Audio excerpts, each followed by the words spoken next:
So I'm at the Ford booth right now, and I'm here with Jimmy Daniels, and we're here to talk about the Ford Focus RS. Now, Jimmy, what can you tell me? What are the features of the Ford Focus RS? Well, the RS badge in general has been around for a while, but we haven't been building them, and we've never really had them in the U.S. And one of the RS is one of the portions of our racing portfolio, if you will.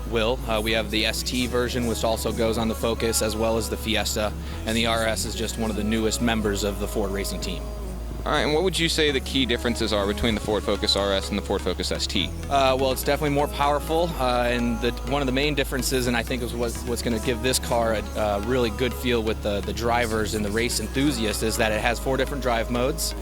So you can go from the track, you can be drifting, or you can just be regular driving on the road, and it's going to be comfortable for everyone. And you're not going to need to be a racer in order to drift this thing with all of its drive modes, so on and so forth. I saw, as I was looking at this car also has, torque vectoring. So can you tell me a little bit what that really is? Yeah, essentially torque vectoring allows the power or the torque to go to which side of the car depending on the turns that you're making. So if you're taking a left turn and you need a little bit more power to the outside in order to keep yourself stable, the torque vectoring will automatically do that and shift the power to whichever side of the vehicle that you need. Again, that allowing the novice driver to be able to drive like a race car. Right, and you mentioned earlier that the RS has been around for a while, but we haven't seen it in the States. So why do you think that is?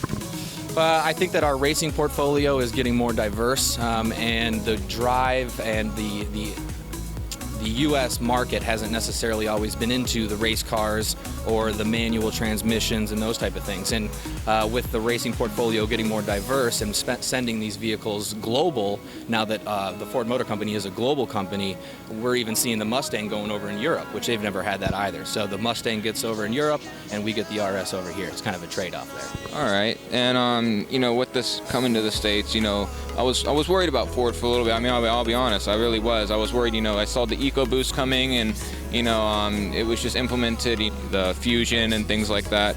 But with this car coming here, and with the Mustangs that are rolling out, they've done a great job in performance.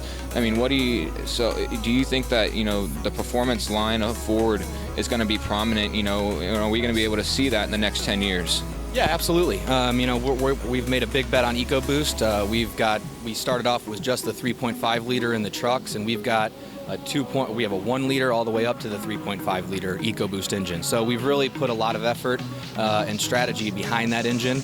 We've got it pretty much in every single one of our vehicles, and the cool thing is the 3.5 or any EcoBoost engine can be tweaked depending on what you're looking for.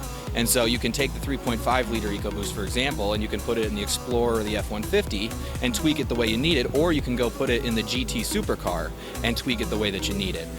So EcoBoost will be around, and we are all in on EcoBoost, and you get the Eco and or the Boost. So we've got a little bit of both there. All right, well, thanks. You heard it first from Ford. Thank you for talking to me, and y'all come out and enjoy the show.